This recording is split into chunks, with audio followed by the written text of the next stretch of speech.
By dawn, Riverton was still shrouded in the fading echo of sirens, a city caught between night's uncertainty and morning's reckoning. The air was thick with smoke, not just from the smoldering remains of a building, but from the shock that lingered in the hearts of those watching.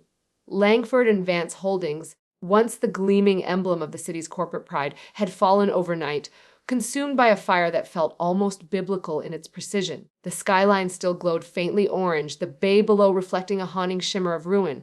For many, this was spectacle, the dramatic fall of power, wealth, and ego. But for Detective Clara Wells, it was the beginning of something far more human and familiar, the collapse that comes when ambition outruns morality. In medicine, we often talk about how chronic stress or unchecked habits corrode health quietly over time. Corporations, too, can decay from within when ethical compromise builds up like plaque in an artery. And just as the heart can fail under pressure, so too can institutions built on greed rather than integrity. Clara Wells was the kind of investigator who saw patterns others missed, not just in evidence, but in people. She understood that behind every fraud, every arson, every cover-up, there was a pathology of human behavior, an imbalance between what people crave and what they can ethically justify to get it. For 10 years, she had investigated white-collar crimes, cases where fingerprints were replaced by paper trails, and the motive wasn't rage but entitlement. Yet this fire felt different. It wasn't impulsive. It was surgical, deliberate, calculated, and oddly poetic.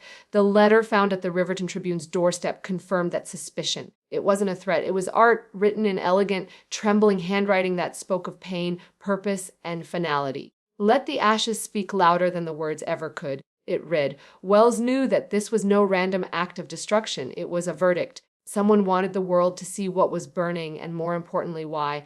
As forensic teams combed through the wreckage, their gloves darkened by soot and their masks fogging from the humid air, the early data painted a clear but troubling picture. Accelerants were found at 3 ignition points, the sub-basement electrical room beneath the west stairwell and near the executive parking area. Each location suggested deliberate coordination, a choreography of fire. Whoever had done this understood the building structure intimately, perhaps even emotionally. It wasn't just arson, it was an autopsy performed with flame. Meanwhile, Adrian Langford, the firm's surviving founder, sat in his penthouse, staring silently across the bay toward the smoking remains. He had escaped the fire only by chance or fate, depending on how one looked at it. The city had long known him as a titan of commerce, a confidant, sharp and unflinchingly ruthless. But that morning, the image that circulated wasn't of a man in power. It was of a man hollowed out, his empire reduced to embers. Power, when stripped of its armor, often reveals how fragile it truly is. It's an interesting psychological truth, one we see even in medicine and relationships, that people often mistake control for stability. Langford had built an empire on manipulation and dominance, believing these could insulate him from loss. But in life, as in health, control is always an illusion. The human body, the human mind, even the world around us, they resist total mastery. The moment you try to hold them too tightly, they push back. For Detective Wells, this wasn't just a professional challenge, it was a moral puzzle. Surveillance footage showed a blurred figure near the service entrance, male, average build, carrying a briefcase. Chemical analysis revealed traces of thermite, a compound that burns hot enough to slice through steel, at the very spot where the figure appeared. The craftsmanship of this destruction was chilling, but what truly caught her attention was something subtle. The faint scent of varnish mixed with salt clinging to the letter's paper. That smell told its own story. It wasn't industrial or chemical, but coastal, organic, nostalgic even. Forensic analysis later confirmed traces of oak dust embedded in the paper fibers, the kind used in carpentry workshops. In isolation, it was a small clue, but Wells had learned that the smallest details often reveal the deepest truths. The oak dust suggested the letter came from somewhere deeply personal, from hands accustomed to creation rather than destruction. The search soon led to a name, Ethan Vance. Once Adrian Langford's partner, he had vanished years earlier, retreating from public life after what was rumored to be a moral and professional rift. His was a name whispered rather than spoken, a ghost attached to the firm's foundation. Wells found that he had owned a modest property outside the city, a small seaside cottage at the edge of the cliffs. When she arrived, the air carried that same faint scent of varnish. Inside, the home was almost painfully orderly, notebooks arranged in straight lines, pens sorted by color, books alphabetized. Every object spoke of control, of someone clinging to precision as a defense against chaos. That's something many of us do, especially when life feels unsteady. Whether it's organizing our surroundings Overworking or chasing perfection, structure can become a coping mechanism for unresolved pain. In a hidden compartment beneath Vance's desk, Wells found something extraordinary, a black ledger filled not with financial entries but with names, dates, and cryptic phrases. Signed it. He took her home. He silenced her. It was a grim catalog of complicity, each entry a moral scar recorded in ink. Toward the final pages, the handwriting trembled, the phrases more emotional than procedural. And then, at the very end, a chilling final line, Langford. I let him build it higher. So the fall would be loud. It was both confession and judgment, a glimpse into the mind of a man who had watched corruption grow unchecked and decided, perhaps too late. That exposure was the only redemption left. Back at headquarters, as Wells compared the ledger to the Tribune letter, the similarities in handwriting suggested connection, but not certainty. It was possible Vance had written both. It was also possible someone wanted her to believe he had. The deeper she went, the more she felt the weight of something larger, not just corporate fraud or revenge, but a kind of moral reckoning that felt as human as it did tragic. That's often how truth emerges, not in a single revelation, but in layers. Much like diagnosing a complex condition, each clue adds a fragment to the picture until the pattern finally reveals itself. What Wells saw forming was not just a story of arson, but of guilt, grief, and an almost desperate need for justice in a world that had long forgotten fairness. And as she stood outside the ruined headquarters, watching smoke curl into the pale morning light, she realized something profound. Destruction, in its own terrible way, can also be an act of clarity. Just as the body heals only after diseased tissue is removed, sometimes systems and people must burn to be reborn. The case was only beginning, but the transformation had already started for Wells, for the city, and for the ghosts still waiting in the ashes. As the days unfolded after the fire, Riverton seemed to breathe differently, slower, heavier, as if the city itself was holding its breath. The once proud skyline now carried a scar where Langford and Vance Holdings had stood, a reminder that even the tallest structures are vulnerable to collapse when their foundations are built on deception. But for Detective Clara Wells, the silence that followed the chaos was far more telling than the noise that preceded it. Fires die quickly, truth smolders. Every investigation, much like a diagnosis, starts with symptoms. You begin with what you can see, the evidence, the data, the visible damage. But healing, whether of a patient or a city, depends on identifying the underlying cause. Wells knew this well. Beneath the physical destruction lay a pathology of human intent, choices driven not by sudden madness, but by long simmering moral decay. The letter to the Tribune still haunted her, its precision, its sorrow, its faint scent of varnish and sea salt. It felt too personal to be mere confession. When she closed her eyes, she could almost imagine the writer hands, steady but heart heavy, aware that what they were about to do would change everything. People often assume that those who commit acts of destruction do so impulsively, out of rage or vengeance. But in truth, many of them act from a place of desperation, a belief that no one will listen unless something burns. Wells began to piece together the timeline. The accelerants found at the scene were industrial grade, suggesting access to restricted materials. The building's security system had been tampered with remotely, an intrusion so clean it left almost no trace. This wasn't a crime of opportunity, it was a symphony of precision. Whoever planned it had not only technical expertise, but emotional intelligence, the ability to anticipate reactions, to control perception. Her instincts kept circling back to Ethan Vance. He had once been the quieter half of Langford and Vance, the architect, the strategist, the man who built systems rather than empires. Colleagues had described him as too ethical for his own good, the kind of partner who believed in sustainability and transparency, while Langford preferred shortcuts and dominance. When Vance left the company, there were rumors of a scandal, something involving a whistleblower, and a cover-up that never reached the press.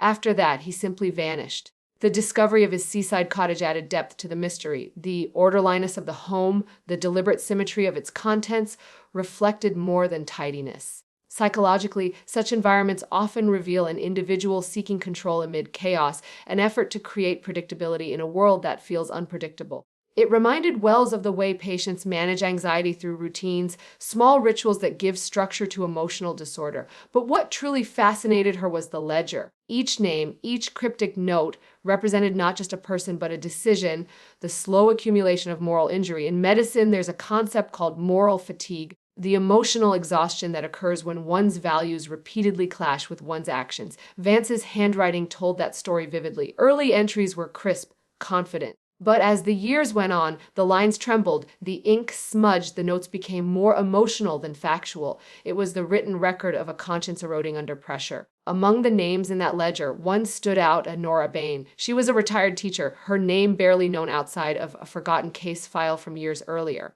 Nora had taken her own life following a harassment campaign linked to one of Langford's development projects. At the time, her death had been dismissed as tragic but isolated. Now, Wells saw it differently. The language in Vance's notes, he silenced her, matched details from her file. It wasn't a coincidence. It was the wound that started it all. The deeper Wells looked, the clearer the psychological landscape became. Vance hadn't just witnessed corruption. He had internalized it. The guilt had metastasized, growing quietly until it demanded release. People often imagine guilt as a singular feeling, but it's not. It's chronic, like inflammation, invisible until it consumes the system. Vance's decision to destroy the company, if it was indeed his, was not an act of hatred toward Langford, but an act of surgery. He was excising the rot, even if it meant burning himself in the process. But there was another possibility, one that unsettled her more. What if someone else had used his guilt against him? The varnished paper, the oak dust, the letter's poetic phrasing, all could have been planted, designed to mimic his voice. In criminal investigations, this is not uncommon. Guilt leaves a trail that others can exploit. Forensic accountants began uncovering hidden transactions in Vance's name, donations to small charities, most of them linked to victims of corporate misconduct. Many of these payments were made under aliases, but the trail led back to him nonetheless. It painted the picture of a man trying to balance an invisible ledger to make amends through small, anonymous acts of goodness. In human terms, it was penance. Meanwhile, Adrian Langford's silence was its own kind of confession. Publicly, he expressed shock and grief, but privately, he refused interviews and ignored investigators. When Wells requested a statement, his lawyer responded with a single sentence, "Omitteur." Langford has nothing to add. That avoidance, that deliberate absence spoke volumes. Denial, after all, is one of the most common psychological defenses, both in individuals and institutions. It's easier to distance oneself from guilt than to face it. Then came the autopsy report. Among the fire's remains, forensic teams found fragmented bone matter, charred, brittle, almost unrecognizable. DNA results were inconclusive but suggested an unidentified male aged 50 to 60. Ethan Vance had been 56. For a moment, it seemed to confirm the expected narrative, the guilty man consumed by his own flames. But something about it didn't fit. If Vance had truly planned this so meticulously, why leave his ledger behind? Why mail the confession before the fire? Control was his defining trait. Death without closure didn't align with his psychology. It reminded Wells of a patient she once met during her years volunteering with trauma victims, a man who survived a devastating accident but couldn't remember the details. His mind had rewritten the narrative to protect him from pain. Memory and identity, she learned, are not static. They adapt to preserve the self. Perhaps Vance had done something similar, orchestrating his disappearance, rewriting his ending to escape a life he could no longer bear. And yet, as evidence mounted, another truth began to surface. Perhaps the fire was not his doing at all. Perhaps someone else, someone with access to his past, his guilt, his tools, had orchestrated the destruction to make it look like justice delivered itself. The faint scent of varnish still lingered in Wells's memory. It wasn't just a chemical trace, it was a clue wrapped in humanity, the sensory echo of someone who built rather than destroyed. That thought haunted her. In every tragedy, she knew there are always multiple patients, the victim, the perpetrator, and the society that enabled both. By the end of that week, standing over the ruins of Langford and Nance, she felt less like a detective and more like a clinician diagnosing a collective moral illness. The fire wasn't just an event, it was a symptom of something deeper, something systemic, something that had been allowed to smolder unchecked for too long. And as she watched the last embers fade into the wind, she realized that healing in any form demands confrontation with pain, with guilt, with truth. But the hardest part of healing, she also knew, is that not everyone wants to get better. By the time the investigation reached its final stretch, Reverton had begun to heal, at least on the surface. Construction crews cleared debris, the media frenzy quieted, and the skyline began to fill once more with scaffolds and silhouettes of renewal. But beneath that fast aid of progress, unease persisted, like a scar that fades but never disappears. The memory of Langford and Vance remained imprinted on the city's conscience. For Detective Clara Wells, the case was no longer about justice in the procedural sense. It had evolved into something more personal, an inquiry into motive, morality, and meaning. Every piece of evidence, every inconsistency, felt less like a clue to a crime and more like an X-ray of human nature. What drives a person to burn down the empire they helped build? What happens when the desire to do right collides with the unbearable weight of guilt? Her second visit to Ethan Vance's cottage provided the closest thing to an answer. In the corner of the workshop, she had found the half-finished oak box, smooth, clean, crafted with care. Inside, the burned scrap of paper bore those haunting words, "The match was never mine." At first, she dismissed it as metaphor, the kind of poetic ambiguity Vance favored. But as she studied it again under natural light, she realized it might be literal, a declaration of innocence. Perhaps the fire that consumed the company wasn't his act of vengeance after all. Perhaps someone else had taken his pain, his guilt, and weaponized it. The more she thought about it, the clearer the parallels became. In medicine, there's a concept called secondary injury, when the body, in its attempt to heal, inflicts further damage on itself. Swelling, inflammation, scarring, all are part of the recovery process, but they can become destructive if unchecked. The same was true here. The fire was the secondary injury. The original wound, corruption, exploitation, betrayal, had festered for years. The destruction wasn't the disease. It was the symptom of a deeper sickness that no one had treated. When she presented her findings to the department, most of her colleagues dismissed the possibility of another culprit. They preferred closure, even if it was imperfect. The idea that Vance might have been framed complicated things. It made the narrative messy. People, after all, crave certainty the way patients crave simple diagnoses. Just tell me what's wrong, they say, and how to fix it. But in real life and in real medicine, it's rarely that simple. Truth requires patience. It requires sitting with discomfort. Over time, more details surfaced that supported her theory. A digital forensics report revealed that the building's security system had been accessed using credentials last used by Langford himself days before the fire. A witness came forward claiming to have seen a second vehicle parked near the site that night, unregistered, lights off, engine running. The varnish scent, once a mystery, began to make sense too. A small carpentry company contracted for Langford's home renovations used the same type of oak polish found on the letter. It was circumstantial, yes, but it painted a compelling picture. It was as though someone close to Langford, someone who knew his habits, his materials, his guilt, had staged the event to implicate Vance. Maybe it was an associate trying to erase evidence. Maybe Langford himself had orchestrated it, hoping to destroy incriminating records and shift blame to a convenient ghost. Wells couldn't prove it, not yet, but she understood the psychology. People who build their lives on control rarely surrender it voluntarily. When the walls start closing in, they don't confess, they rewrite the story. Still, there was one piece that didn't fit the ledger. Why would Langford leave something so damning behind?